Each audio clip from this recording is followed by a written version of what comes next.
Item 1. Election of Chairman. Nominations. James Tin, thank you. Any seconder? Wu Chi-wai seconds. Thank you very much. I accept nomination. Since we are a small group, I will not ask for another nomination. Secondly, Mr. YICK Chi-ming has written in to ask to join the subcommittee after the deadline of application. The three of us who have applied in time would have to agree. The two members, would you like to accept Mr. YICK? Yes, of course. Thank you. So we welcome Mr. YICK. He is also a member of this subcommittee. The secretary has reminded me to remind members to see whether you need to declare any interest. If in any way you are related to the Cairn tunnel toll application.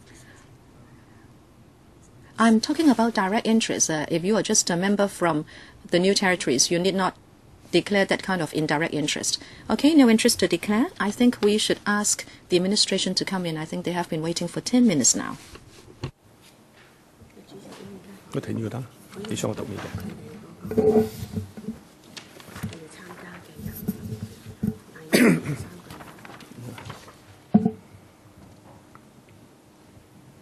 我哋 members 有啫係嘛 ？members 冇㗎。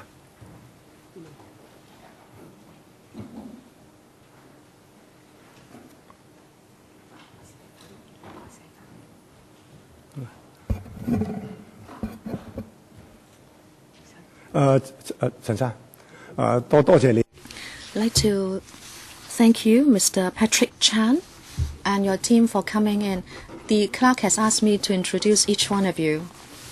But I think I don't think we need to, because we are already late in starting the meeting, and I think most members are from the transport panel, and most of us are from NT East, so we're interested in this issue of Cairn tunnel toll increase. Mr. Patrick Chan, would you like to kick off? Yes, thank you, Chairman. Let me walk you through the paper.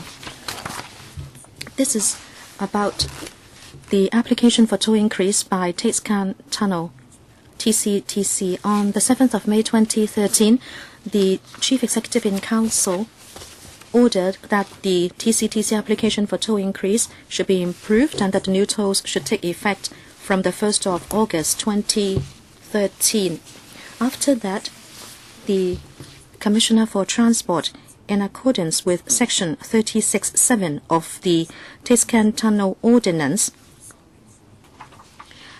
issued a notice to change or replace the schedule of CAP 393 in order to reflect the upward adjustment of tolls.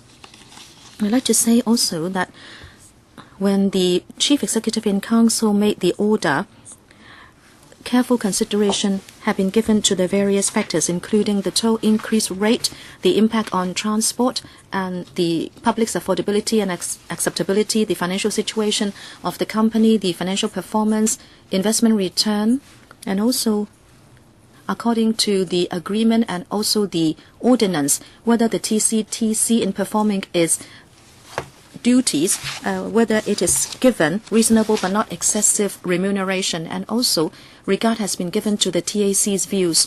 At first, in 2012, March 26th, the TCTC submitted an application. It was the first application, and it is said that there should be an increase of $3 for private car and proportionate increases for other vehicle types, for example, from $2 for motorcycle to $6 for double-decker buses.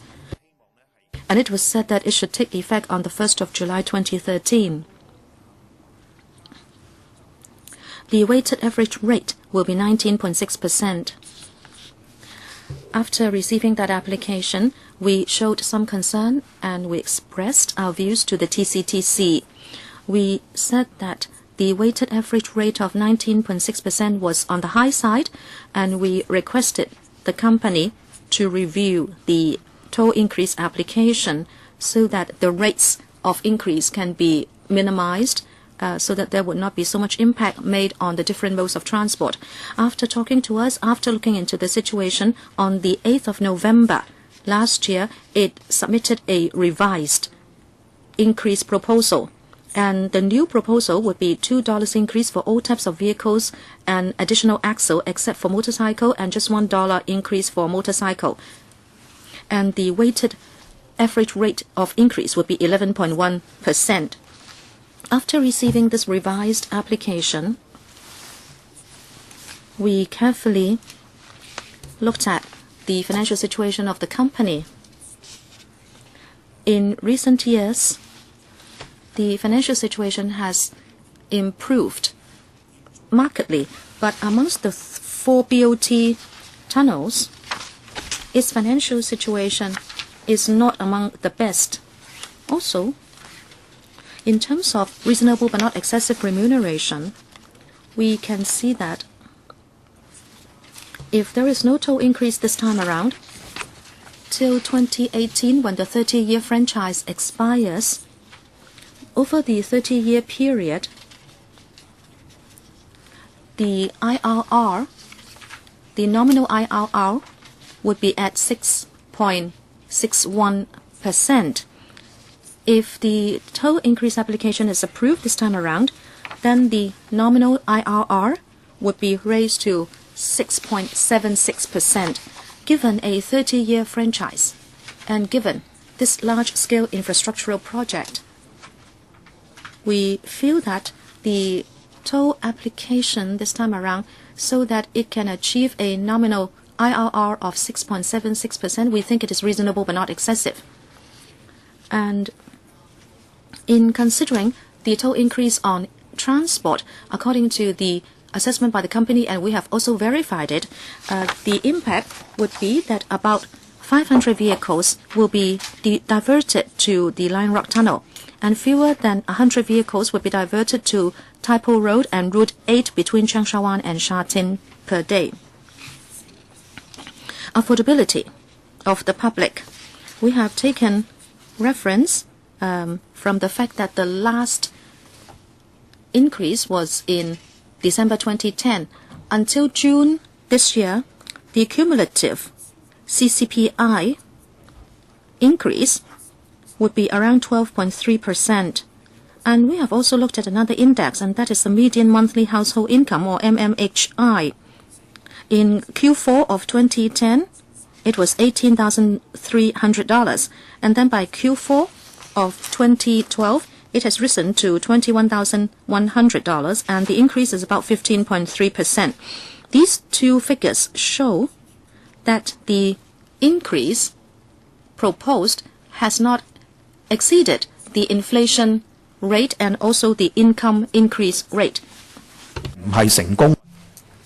Now, when considering whether the company performed satisfactorily, that we look back in the past many years, and we found that the cost of operation has reduced from $86 million in 96-97 to $64 million in 2011-12.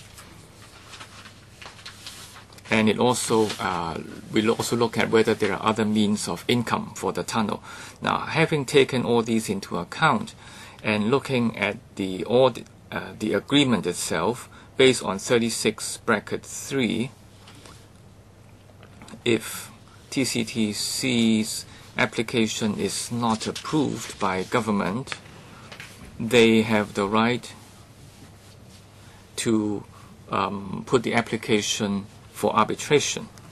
And because TCTC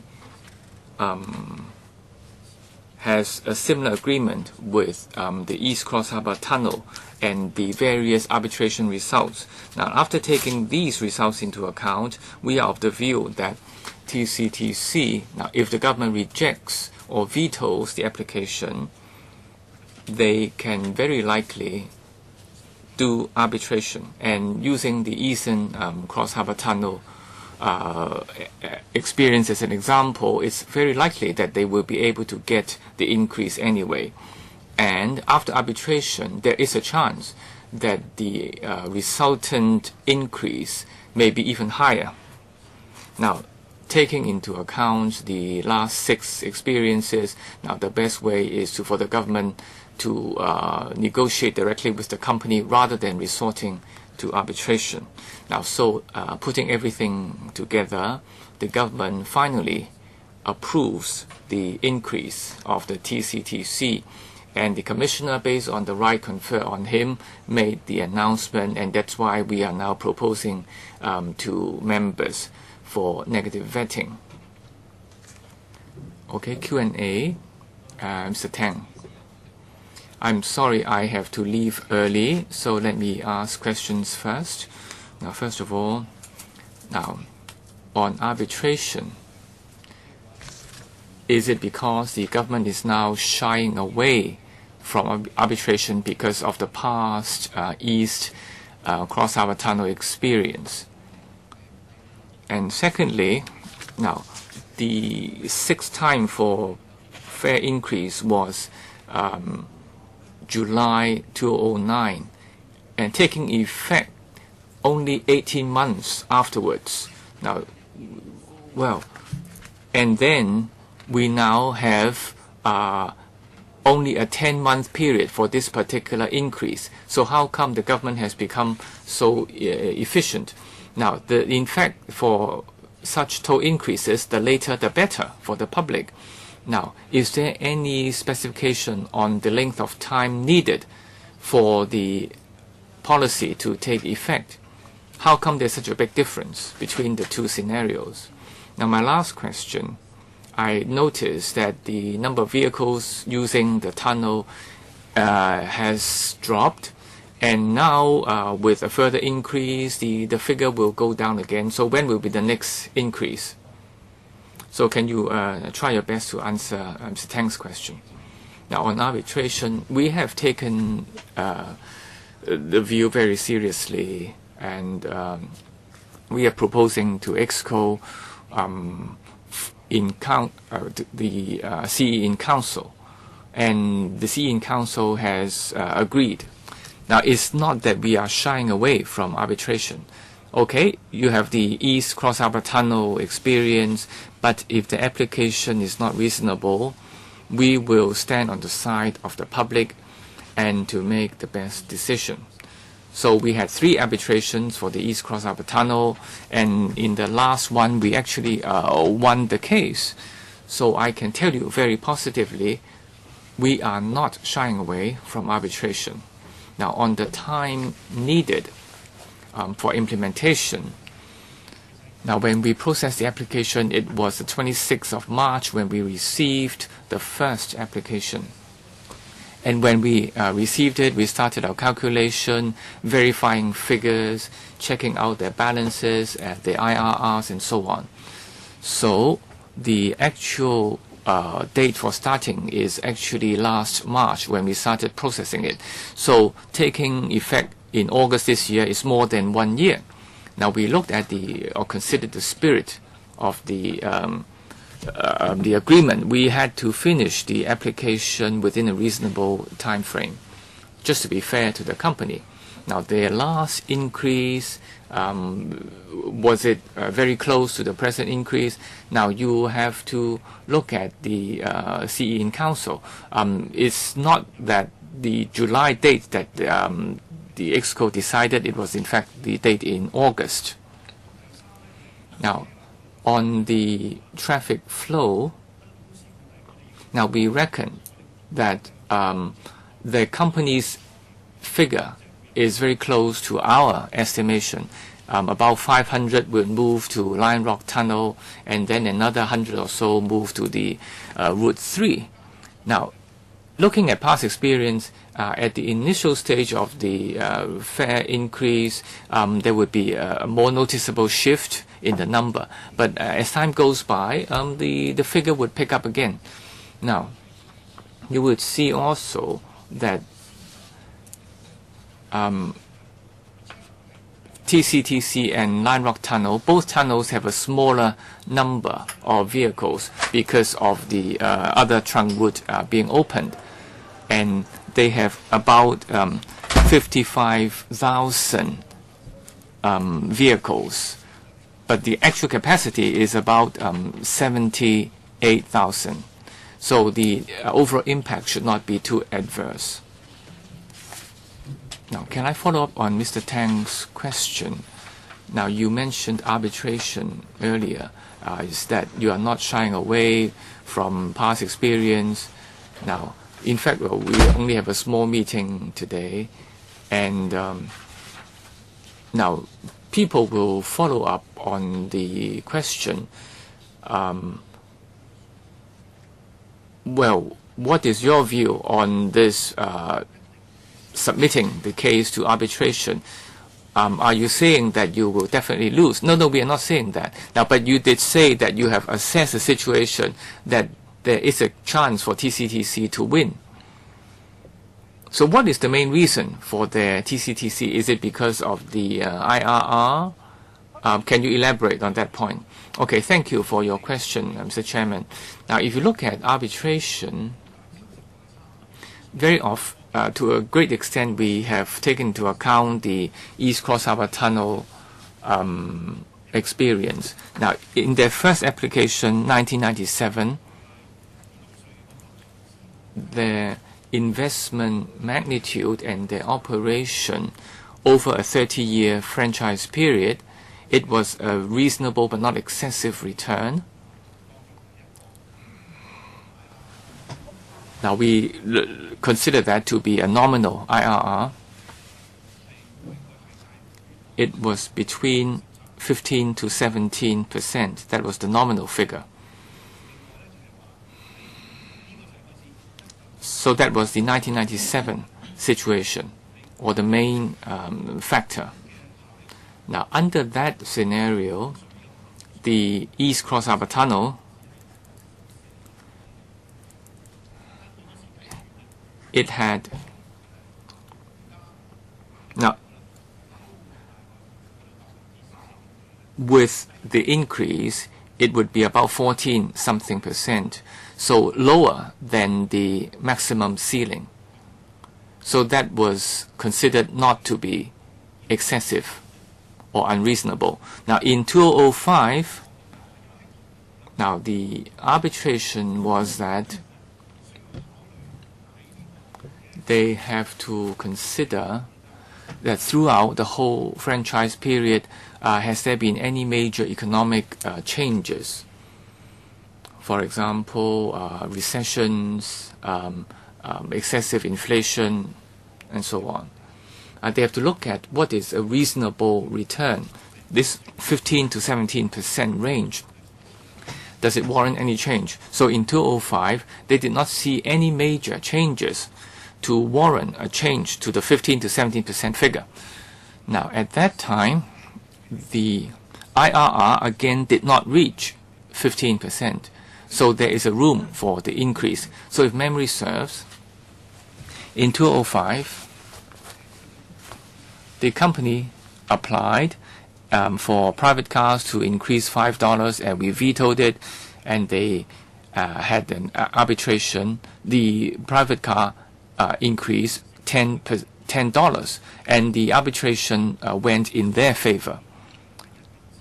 So that was the first two cases. The third time, when the government won, the arbitration accepted the government's explanation that after this very long period of operation since 1986 until 2010, when they applied for the third time. Now, the government experts were of the view that Hong Kong went through major economic changes, and the arbitration panel had to consider that, including the rate of inflation, because our point was that there was inflation in the 1990s or 1980s, but when it comes to the first 10 years after the turn of the century, the inflation figure dropped a lot. Now, because of this change, now the arbitration should take this into account. And the 15 to 17% figure should be looked at again, whether it still applies. Now, and the arbitration panel also accepted our view that if you do investment, you should not look at only the nominal rate of return, but the real IRR. Because when you invest, you also look at the real value of money and the value over time and so on, and whether there's any real return. So in the last round, we are of the view that the real return has to be taken into account.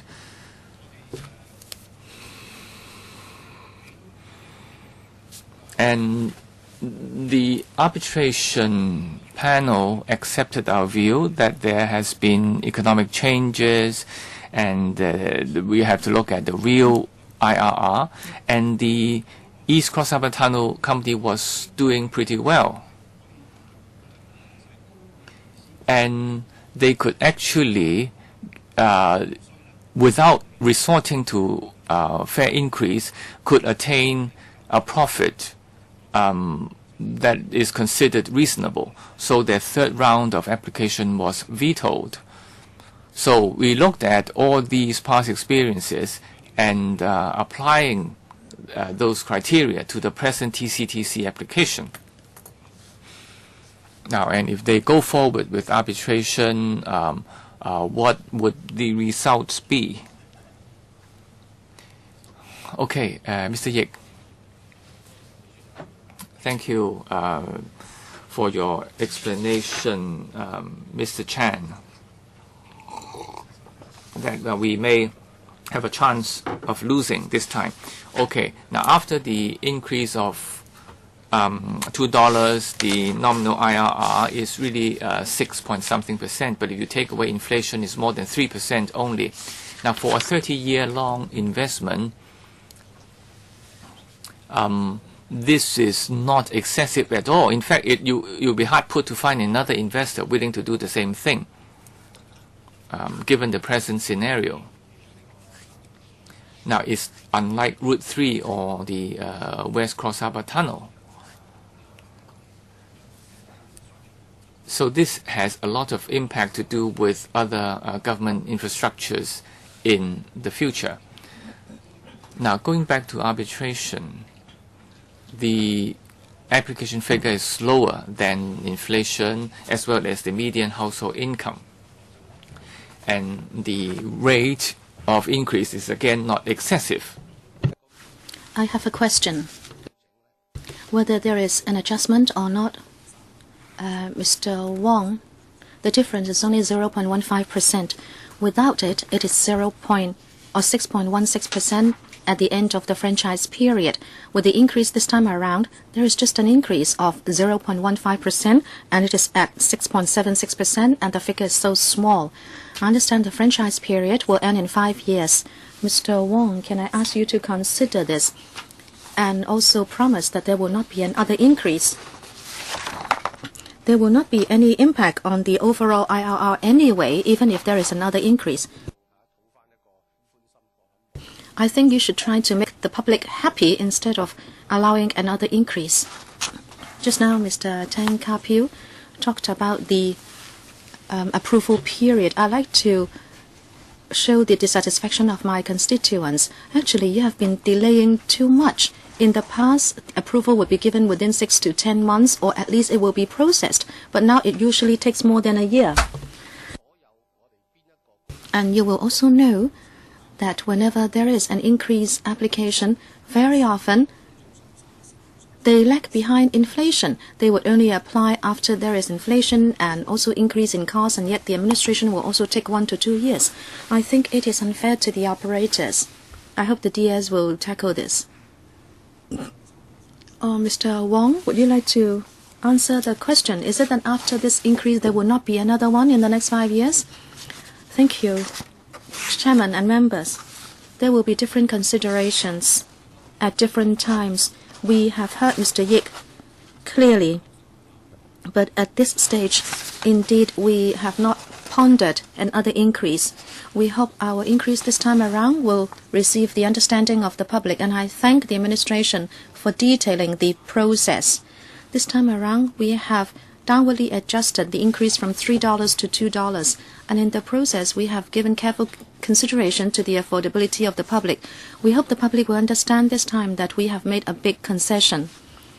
I hope this will be understood and accepted. As for future increases, I think it depends on the future situation. We only have another 5 years in the franchise period. Can there be reasonable return for the company in the next 5 years? That will be one factor to consider. But I have heard members clearly. When we review our overall operating situation, we will carefully consider this. I would like to thank our members and the chairman for their views. DS? The other points?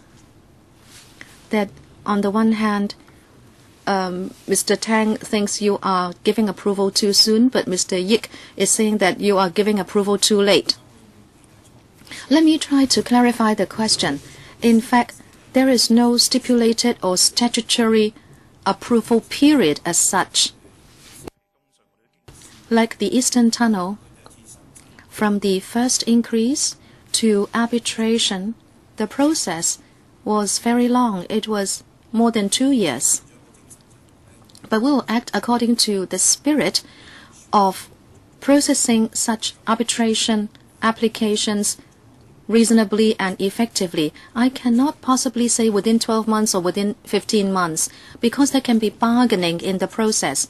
If it is as simple as this time around, if there is only one revision and we find it acceptable, then we will tell the LegCo and then the TAC and then we go to EXCO.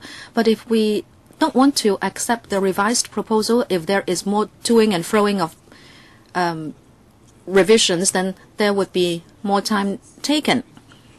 The Tate Tunnel increase mechanism is in section 36 bracket 3 of cap 393. I think I should correct myself because I was talking about 36 bracket 7. That was the power given to the commissioner. No follow-up by Frankie Yick, then Mr. Wu Chi-wai. Thank you, Chairman. We know that our discussion will have no bearing on the final arrangement. But whenever there is a price increase, the public will be very concerned and they would like to be put in the big picture. This, of course, has something to do with how we view the nominal IRR and also the real IRR.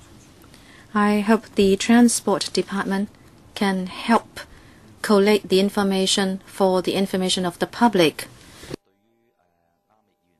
Secondly, Mr. Yick just said that sometimes approval is given within a short period, but sometimes it has to take very long. I think, unfortunately, we cannot have a direct pegging mechanism, including remuneration for members. It seems it is the practice of our society that usually increase or decrease in prices would lag behind the actual economy. So I think the administration, of course, will regard this as a matter of public interest. Number 3, I'd like to seek some information. In looking at the nominal IRR, first, my question is, can you let us know about the other BOT tunnels? What is their IRR and also what is allowed in the law for them? I'm just seeking information. I'm sorry I didn't do my own homework. Secondly, as an investment, we know that this is a massive investment. But after all, the investment period spans over dozens of years. What we could see is that, of course, you have to look at inflation, but theoretically, whenever you make an investment, the most meaningful comparison will be with the savings interest rate, for example. This is a matter of opportunity cost. So we like to ask for your view from this perspective, because the public will be asking this. We want to say things should be pegged to inflation, but as an investment, when, of course, you roll out the hard currency, you would have to know what kind of investment choices you had at the time of making the investment and also what choices you have now, and then we can make some comparison so we know whether the increase is reasonable to maintain an IRR. Can I please have an answer from the DS? Certainly. I think your question can be discussed in detail at the panel on transport, but of course it's related to this subcommittee. Patrick, can you explain? Because we also want to explain to the public. You say the IRR is low, but then the interest rate is 0 if you put money in the banks. And of course the law says it is 15 to 17%, but therefore you can't really project into an investment environment of 20, 30 years away. And it is not a matter of whether this is over the rate of inflation, but then if you do the investment now, where can you get over 10% return? Patrick. Thank you, Chairman. I'll try my best to answer these questions. Mr. Tang, no, sorry, it should be Mr. Wu. Sorry, Mr. Wu. Indeed, we have taken reference from other BOT tunnels. Let me let you know the IRR. There are 4 such BOT tunnels.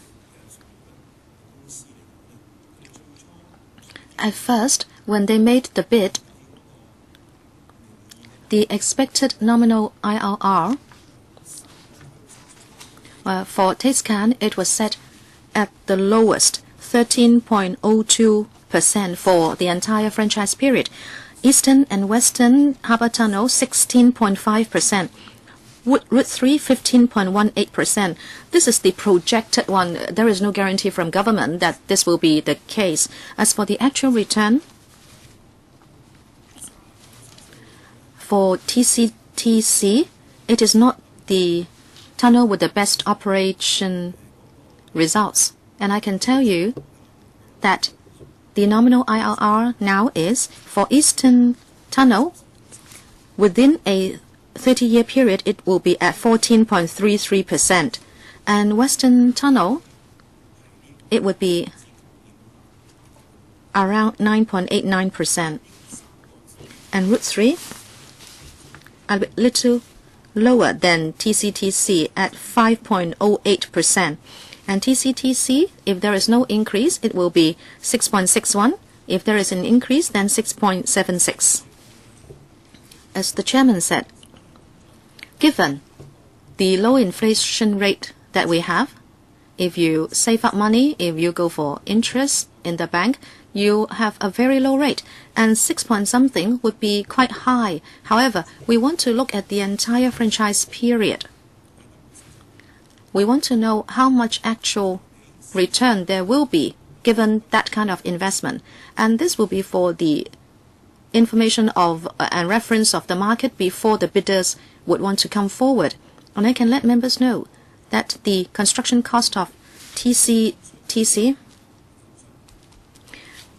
is $1.96 billion and Eastern Tunnel $2.1 billion. So its performance is not that good. It is worse than the Eastern Tunnel.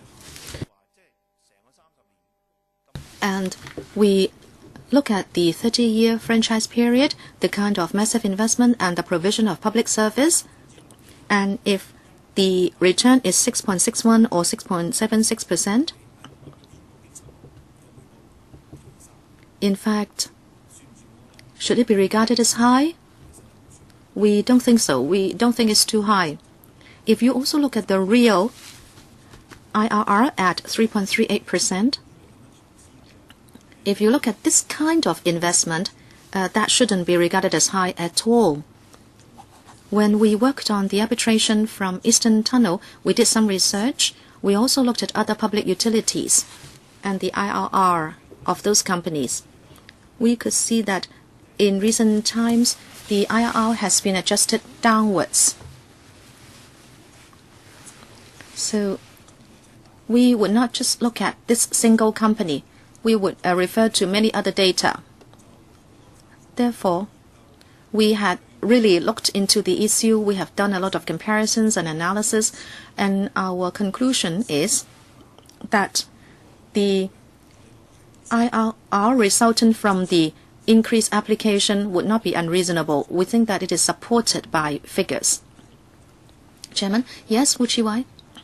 That we understand. I was asking the question not to challenge your decision. First, this is a decision by CN Council, and this is also permitted by the Ordinance. But to the public, if they can know the broad picture, then that can reflect the actual IRR for TCTC, then people may also agree that it is reasonable. As I said, we always would like to peg these increases to the inflation rate. And if that's the case, the public may think that you are fanning the flame because the index will spiral as a result. But we also understand that given that this is an investment, we should not just look at inflation, but the actual investment environment and a real IRR. Because investors would look for real IRR. Therefore, if you can supply that kind of information to the public, I think you can avert unnecessary arguments. DS, I hope you can provide more information of this kind so the public will know from a table, for example, that in fact the real IRR is just at a certain figure. It is much better than just giving a final figure of 3.38% because people have to understand it and then translate it into a kind of feeling in their hearts that this is reasonable, so they can find it acceptable. And they may find it more palatable as a result. I don't want the public to think that you are working behind closed doors. Okay, thank you for that view. You need no response from the administration. I'd just like them to provide more information to the public. Any more questions that you would like to raise?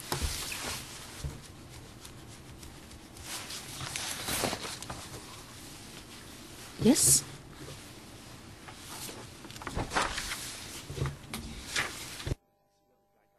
The DOJ, would you like also to give your views? Thank you, Chairman. The first clause, that's about the commencement notice. And the effective date, it is to be the 1st of August 2013, that the increases will take effect on the 1st of August 2013. If there is no question, then item 2. Sorry, I'd like to ask a question. The commencement date, is it that it is already cast in stone? Yes, this has been instructed by the Bureau.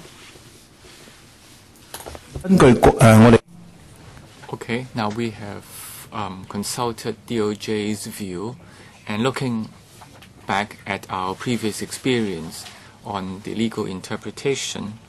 Now, when we are now scrutinizing this notice, we cannot do anything about the commencement date and the level of the toll increase. So this is pretty clear. Please continue. Now, number 2, the Tate Tunnel Ordinance amended, that it will be amended as set out in Section 3. And Section 3 will have a schedule substituted to repeal the schedule. In other words, the new figure will replace the old. And the schedule actually lists all the relevant figures.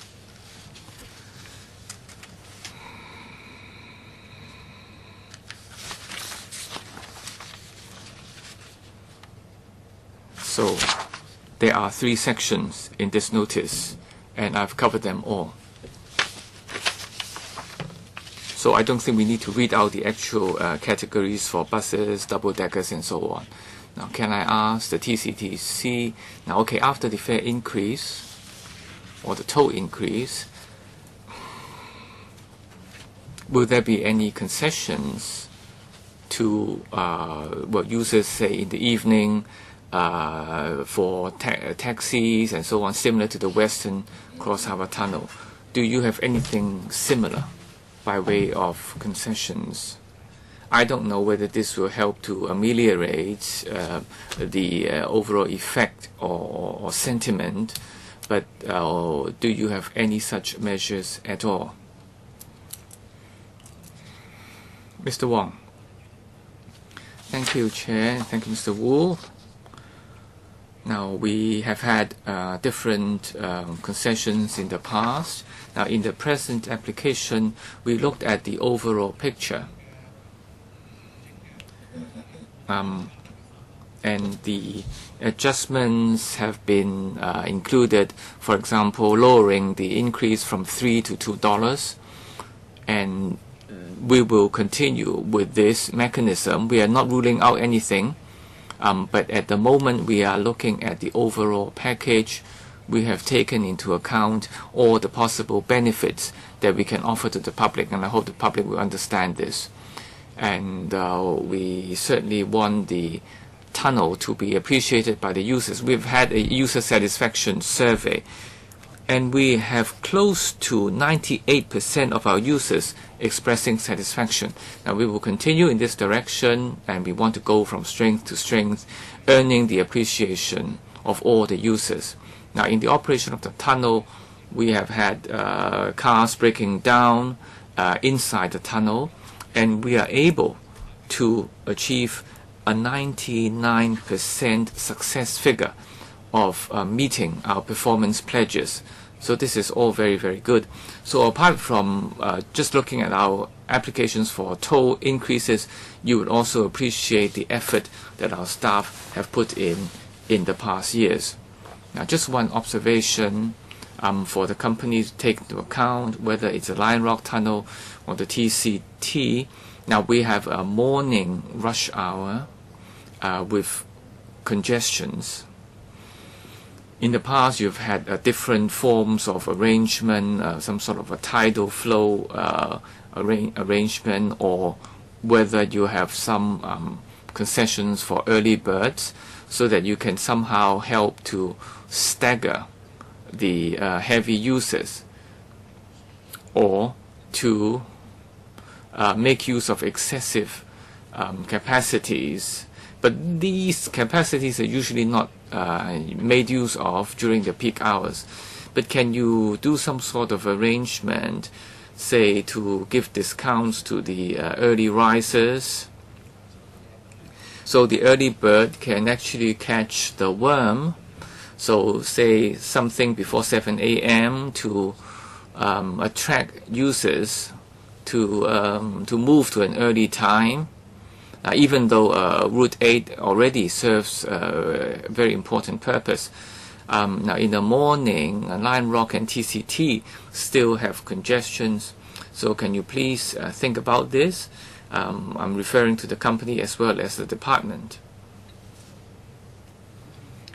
Yes? Okay, so a good suggestion for you, Mr. Wong, so you can attract some users to your tunnel.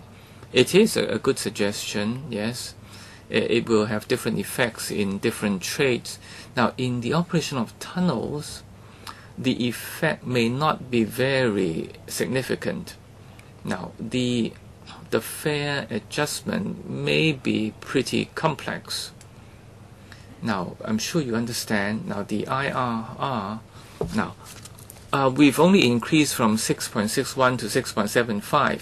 Now, if we have any concession, it must benefit a significant number of users without affecting our company's profit. So it will result in a very complicated calculation. Now, at the present stage, we have no concrete measures so far, but obviously we are all ears, and we listen to your views very attentively. Now, we have liaised with the police traffic branch, traffic control branch, so that if there are any accidents, then they can be taken care of ASAP. And of course, we make use of the flexibility of our lanes and to allow the best flow of traffic. So I hope the members will understand that we are fully aware of the situation. Now, what about the department? I'd like to hear department's view, please. Now, it's not easy to give a reply here and now, but obviously we will take on board your suggestion. I cannot really give you any promises in this room today. Now, Mr. Chan, you will notice that in this panel meeting, we try to strike a balance between the needs of the company, taking into account the state of the economy, a low-interest environment, as well as views of elected members from Kowloon East or NT East. So the tunnel connects the two eastern portions of the territory, and any such toll increase will have an impact on the people. Now, we as members obviously understand there will be a time for toll increase, but we want the public to understand this as well. And if you only have 5 years remaining, can you well, reassure us that there won't be any further increase in the coming 5 years, or more concessions, say during the evening or less busy hours? Now, I use that road quite a few times, Sha Tin and the old Cross Harbour Tunnel. So I hope you will take on board all our suggestions, and thank you all for attending. Now, we have to delay the actual progress of the bill, and the House Committee will be held on the 13th of June, and I think only at that stage can we complete this particular arrangement.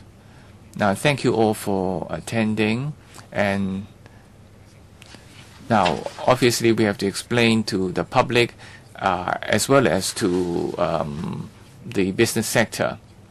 Now, the TKO tunnel, we want to attract investors, and if you have no one putting in tenders, then that is not going to be good for Hong Kong. But now we don't want the return rate to be too low or too high. Okay, so thank you. Meeting adjourned.